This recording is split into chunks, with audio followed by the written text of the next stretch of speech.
Good morning, children. A very good morning to all of you, बेटा। बेटा, जैसे कि आप हिंदी में अपठित गद्यांश पढ़ते हो और इंग्लिश में अनसीन पैसेज, ठीक उसी प्रकार से संस्कृत में भी अपठित गद्यांश, अपठित अवबोधनम हम करते हैं। आज हम उसी अपठित गद्यांश, अपठित अवबोधनम के बारे में ज्ञान प्राप्त करते हैं। इस सबसे पहले अपठित गद्यांश हमें संस्कृत में किस प्रकार से करना है? सबसे पहले तो बेटा सबसे पहला काम यह है कि अपठित गद्यांश को बहुत ही ध्यान पूर्वक पढ़ना है। अभी हम ये सारे निर्देश, जितनी भी इंस्ट्रक्शंस हैं, उनके बारे में पढ़ते हैं। तो बेटा आइए हम अपठित गद्यांश के बारे में जानें। अपठित अवबोधनम, इसके लिए कुछ आवश्यक निर्देश हैं। अनुच्छेद को पढ़कर उसके वाक्यों को समझें। यदि पहली बार अनुच्छेद का अर्थ ना समझ सके तो 2-3 बार पढ़कर अर्थ समझें। ओके? अगर एक बार में अनुच्छेद नहीं समझ में आता है, कोई बात नहीं, आप दोबारा पढ़िए, उसको फिर से पढ़िए, तो आपको सब समझ में आ जाएगा। समझने की कोशिश करें। प्रश्न जिस विभक्ति में है उसी विभक्ति में उत्तर देना होगा, उसी विभक्ति में उत्तर दें। जिस विभक्ति में प्रश्न होता है उसी विभक्ति में उत्तर दें। विभक्ति जो आपने शब्द रूपों में की है, प्रथमा, द्वितीय, तृतीय, चतुर्थी, पंचमी, षष्ठी, सप्तमी, संबोधन। एक पद का उत्तर एक ही पद में दें। जैसे आपको साइंस में, एसएसटी में 1 वर्ड आंसर आता है, यहाँ भी 1 वर्ड आंसर, एक पद का उत्तर एक पद में ही देना है। विशेषण विशेष्य का ध्यान रखें। फॉर एग्जाम्पल मैंने कहा कि विशेषण छांटो, ये एक वर्ड मैं देती हूँ, जैसे होशियार आरव, ठीक है, चतुर आरव। तो अब इसमें विशेषण क्या होगा? चतुर। और आरव इसमें विशेष्य है, जिसकी विशेषता बताई जाती है वो विशेष्य, और जो उसकी क्वालिटी बताई जाती है वो विशेषण। तो आपको विशेषण विशेष्य का भी ध्यान रखना है, ठीक है। कर्तृपद और क्रियापदों को ध्यान से देखें। कर्तृपद मीन्स जो काम को करने वाले हैं, और क्रियापद जो काम कर रहे हैं, उनको भी ध्यान से देखना है। फॉर एग्जाम्पल जैसे पर्णिका पढ़ती है, पर्णिका पठती, ठीक है।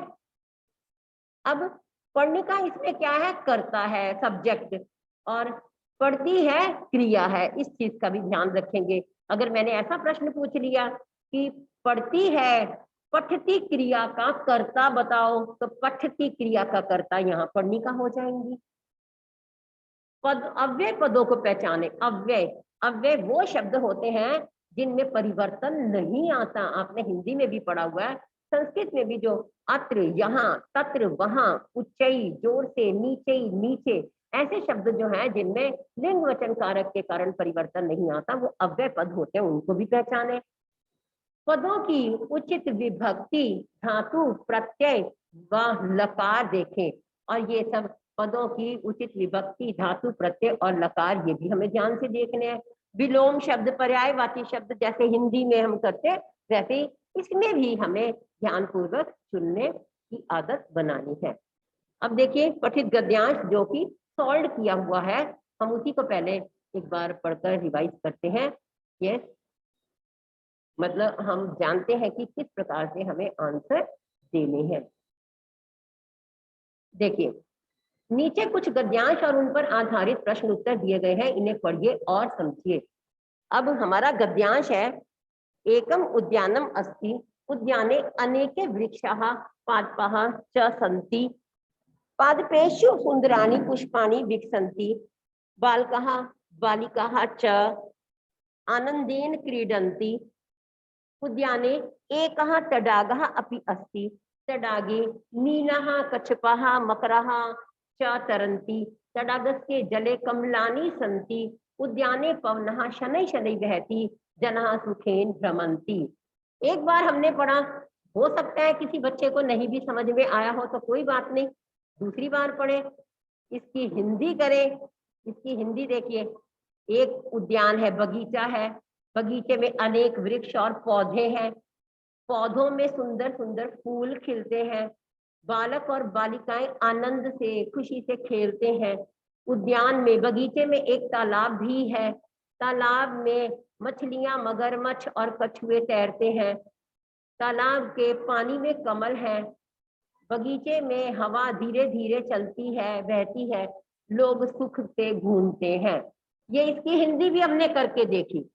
फिर हम प्रश्न पढ़ेंगे, एक पदेन उत्तरत। अब तो ब्रैकेट में हिंदी में लिखा हुआ है, लेकिन जैसे जैसे आपकी क्लास बड़ी हो जाएगी तो हिंदी में लिखा हुआ नहीं मिलेगा, अब भी नहीं मिलेगा आपको हिंदी में लिखा हुआ। आपको ये समझना है, एक पदेन उत्तरत मीन्स एक पद में उत्तर दो, वन वर्ड आंसर। उत्पादपेषु कानि विकसंति, पौधों में क्या खिलते हैं, पौधों में, पादपेषु क्या है, सुंदराणी पुष्पाणी, तो आप पुष्पाणी लिखेंगे, फूल खिलते हैं। के सुखेन भ्रमंती, यहाँ देखिए आंसर, कौन सुख से घूमते हैं, जनाहा। सब आंसर आपको सामने ही मिलेंगे, बस हमें सोच समझ कर आंसर लिखना है। ओके बेटा। नेक्स्ट देखिए, पवन कथम बहती, हवा कैसे बहती है, कैसे चलती है। यहाँ भी आपने पढ़ा था, शनई शनई बहती, धीरे धीरे बहती है, शनई शनई। तडागस्य जले कानी संति, तालाब के पानी में क्या है, तालाब के पानी में कमल है। ठीक है। पूर्ण वाक्य उत्तर, दूसरा प्रश्न है कि पूरे वाक्य में उत्तर देना, complete answer you have to give. तडागे के तरंती, तडागे मीनाहा कच्छपाहा मकराहा च तरंती, तालाब में मछलियां, कछुए और मगरमच्छ तैरते हैं। यहाँ पूरा सेंटेंस आपके सामने है। अब देखो, निर्देश अनुसारम उत्तर, निर्देश अनुसार उत्तर दो। क्या है यहाँ पर देखिए, अस्मात् अनुच्छेदात एकम अव्ययम चित्वा लिखत, इस अनुच्छेद से एक अव्यय चुनकर लिखो। अव्यय अभी मैंने आपको बताया, देखिए शनई शनई ये भी अव्यय है, च भी अव्यय है। यहाँ पर इस प्रकार से आप अव्यय इसमें से ढूंढकर लिखेंगे। ओके। नेक्स्ट देखिए, यहाँ अपि भी इसमें अव्यय है। ठीक है। तडागस्य इति पदे का विभक्ति अस्ति, तडागस्य में कौन सी विभक्ति है, तडागस्य देवस्य। आप रूप अपने मन में सोच कर देखिए, षष्ठी विभक्ति। ओके। सुंदराणी इति पदस्य किम विशेष्य पदम, सुंदराणी का क्या विशेष्य है, सुंदराणी का यहाँ पर क्या विशेष्य है, पुष्पाणी। ठीक है। संति इति पदे का धातु, अस धातु, संति में अस धातु होती है। दूसरा अब गद्यांश देखिए,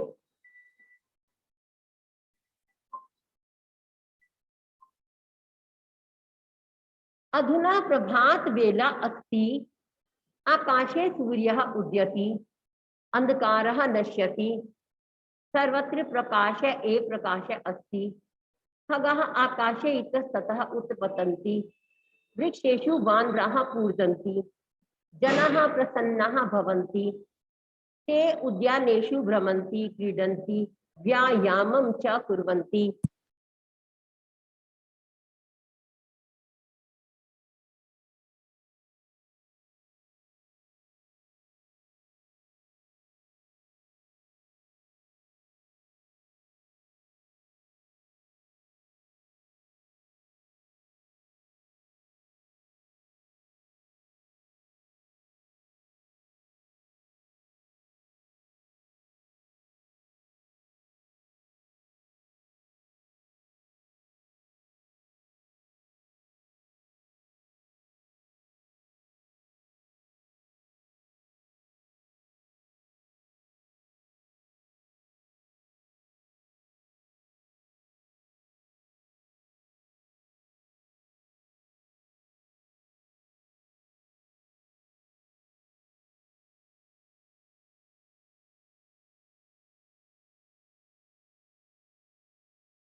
यस, एक है काक है वृक्षस्य उपरि रोटिकां खादति तदा तत्र एक श्रीगालः आगच्छति। श्रीगालः काकम, यस, श्रीगालः काकम कथयति, हे काकराज त्वं मधुरम गायसि। मूर्खे काक्य गीतम गायति रोटिका अधः पतति। चतुरः श्रीगालः रोटिकाम खादति हसति धावति च। यहाँ पर देखिए, ये पूरा हमने गद्यांश पढ़ा। अब इसके एक पदेन उत्तरत।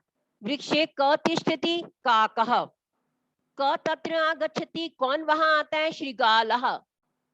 गीतम क गायति, गीत कौन गाता है,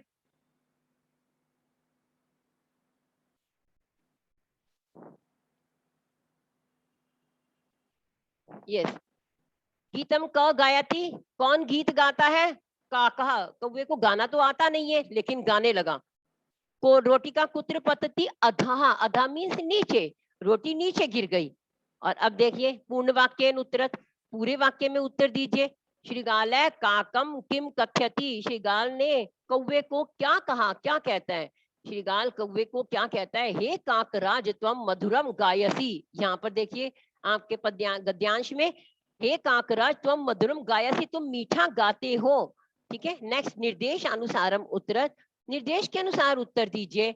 चतुर है इति शब्द से विलोम पदम अनुच्छेदात एव चित्वा लिखत। चतुर शब्द का विलोम शब्द, विलोम पद अनुच्छेद से चुनकर लिखे। मूर्खः, मूर्ख है काक्य अन्योपद्यो किम विशेषण पदम। मूर्ख है काक्य अन्योपद्यो का अर्थ होता है दोनों पदों में कौन सा विशेषण है, मूर्खः। ठीक है, धावती क्रियापदे मूल धातु का अस्ति। धावती में, धावती क्रियापद में मूल धातु क्या है, धाव। आगच्छति इति क्रियापद से कर्तृपदम किम, आगच्छति क्रिया का कर्ता कौन है। देखिए यहाँ पर अब आप अनुच्छेद में देखिए क्या है, आगच्छति, आगच्छति आता है, कौन आता है, श्रीगालः। तो श्रीगालः इसका कर्तृपद होगा। ओके, नेक्स्ट देखिए, अब ये अभ्यास कार्य आप अपनी बुक में साथ साथ करेंगे भी। राइट डाउन बेटा। वन राज है सिंह मंचे तिष्ठति, वन राज शेर मंच पर बैठा है। मयूर नृत्यति, मोर नाचता है। कोकिलाः मधुरम गायंती, कोयल मीठा गाती हैं। मृगाः धावंती, हिरन दौड़ते हैं। गजः शनै शनै आगच्छति, हाथी धीरे धीरे आता है। आगच्छति आता है, गच्छति जाता है। चटकाः कूजंती, चिड़ियां कूकती हैं। खगाः आकाशे उत्पतंती, पक्षी आकाश में उड़ते हैं। शुकः वृक्षे तिष्ठति, तोता वृक्ष पर बैठा है। भ्रमराः पुष्पेषु गुंजंती, भंवरे फूलों पर गूंजते हैं। पिकः मधुरम कूजंती, कोयल मधुर गाती, कोयल मधुर कूकती है, मीठा कूकती हैं। उल्लू कहाँ इतस्ततः पश्यन्ति, उल्लू इधर उधर देखते हैं। इतस्ततः इधर उधर। अब देखिए बेटा, इसमें सेम वही पैटर्न जो हमने अभी पढ़ा है, जो हमारे पास आंसर लिखे हुए थे हमने देखे सब। एक पदेन उत्तरत, एक पद में उत्तर दो। का मंचे तिष्ठति, पहले प्रश्न का आप हिंदी में अनुवाद करके देखिए, कौन मंच पर बैठा है, कौन है मंच पर, सिंह। लिखते जाइए, सिंह। अवनी अग्रवाल, राइट डाउन बेटा। खगः कुत्र उत्पतंती, पक्षी कहाँ उड़ते हैं, आकाशे, राइट डाउन बेटा। यस पर्णिका, आकाशे, Saksham, write down. Okay, very good children. गजा कथम आगच्छति, हाथी कैसे आता है, शनै शनै, धीरे धीरे। लिखते जाइए जल्दी से। आदित्य पुरोहित, राइट डाउन बेटा।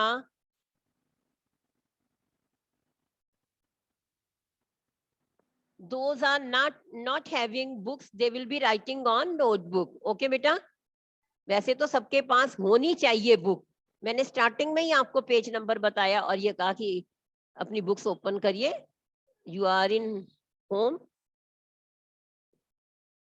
गजा कथम आगच्छति, हाथी कैसे, कथम मीन्स कैसे आता है, शनै शनै, धीरे धीरे। हमें वन वर्ड आंसर लिखना है। के पुष्पेषु गुंजंती, भ्रमराः, भंवरे, भ्रमराः,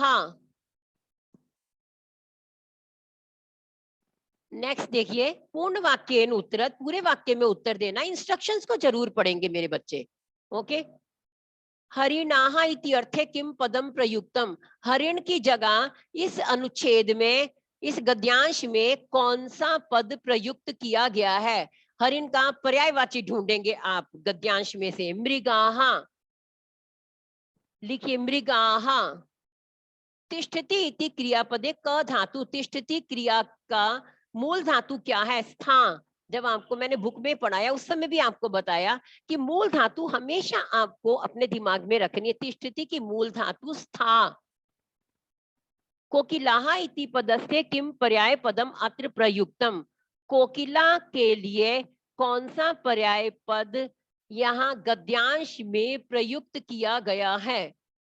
कोकिला की जगह या कोकिला के लिए कौन सा पर्याय शब्द यहाँ प्रयुक्त किया गया है? पिकाहा। पिकाहा मीन्स भी कोयल होता है, पिकाहा भी कोयल होता है। पुष्पेशु इति पदे का विभक्ति, पुष्पेशु में कौन सी विभक्ति है? लिखिए सप्तमी। पुष्पेशु में सप्तमी विभक्ति है।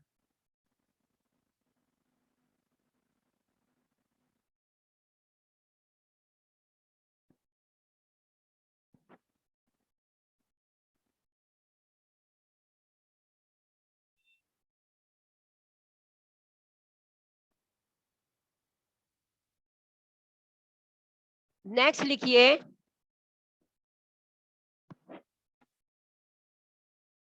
देखिए नेक्स्ट पैराग्राफ, नेक्स्ट हमारा गद्यांश। कपिलः छात्रावासे बसती, छात्रावास मीन्स हॉस्टल में। कपिल छात्रावास में रहता है, बस्ती रहता है। तत्र स पठति, वहां वो पढ़ता है। कौन पढ़ता है? स की जगह कपिल। कपिलः चतुरः बालकः अस्ति, कपिल चतुर बालक है। स प्रातः पंचवादने जागृति, वो सुबह 5 बजे, पंचवादने 5 बजे जागता है। सर्वप्रथमम सूर्यम नमस्करोति, सबसे पहले सूर्य को नमस्कार करता है। तस्य जनकः प्रयाग नगरे वसति, उसके पिता प्रयाग नगर में रहते हैं। स तत्र ग्रीष्म अवकाशे गच्छति, वो वहां गर्मी की छुट्टी में जाता है। तत्र सह अनेकानि तीर्थ स्थलानि पश्यति, वहां पर वो अनेक तीर्थ स्थान देखता है। तस्य जनकः कृषकः अस्ति, उसके पिता किसान हैं।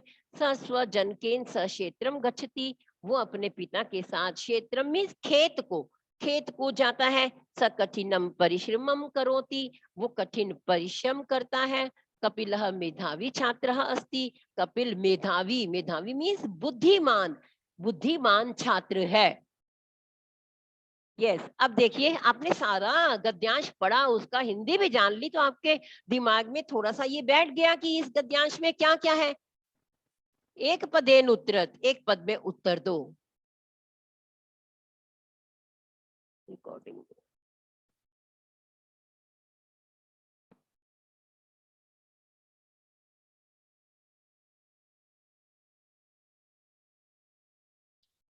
देखिए, कपिलः कीदृश छात्र अस्ति, कपिल कैसा छात्र है? मेधावी। कपिलस्य जनकः कुत्र वसति? प्रयाग नगरे। स कदा जागृति? प्रातः 5 वादने।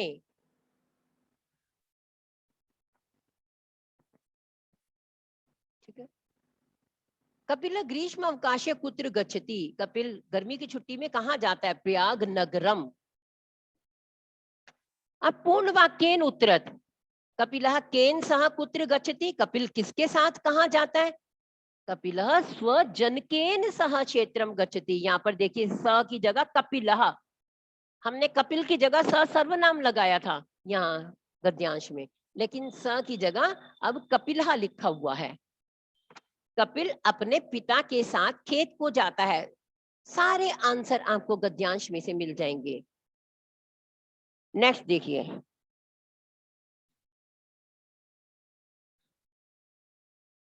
निर्देशानुसारम उत्तरत, निर्देश के अनुसार उत्तर दीजिए। मूर्ख इति शब्द से विलोम पदम अनुच्छेदात एव चित्वा लिखत, मूर्ख शब्द, मूर्ख का विलोम शब्द अनुच्छेद से चुनकर लिखे। मूर्ख का विलोम शब्द हमने अनुच्छेद में पढ़ा, क्या है? चतुर। मेधावी छात्र अन्योपद्यो किम विशेषण पदम, इसका मेधावी छात्र इन दोनों पदों में क्या विशेषण है? मेधावी, मेधावी मीन्स बुद्धिमान। स स्वजनकेन स क्षेत्रम गच्छति, अस्मिन वाक्ये स योग्य का विभक्ति, कि वो अपने पिता के साथ खेत को जाता है। इस वाक्य में सह के साथ कौन सी विभक्ति आती है? सह के साथ हमेशा तृतीया विभक्ति आती है। Keep it in your mind. जहां भी सह मीन साथ, इसके साथ हमेशा तीसरी विभक्ति आती है। करोति इति क्रियापदे क धातु अस्ति, करोति में कौन सी धातु है? क्री धातु, का के नीचे री। करोति इति क्रियापदे क धातु अस्ति, क्री।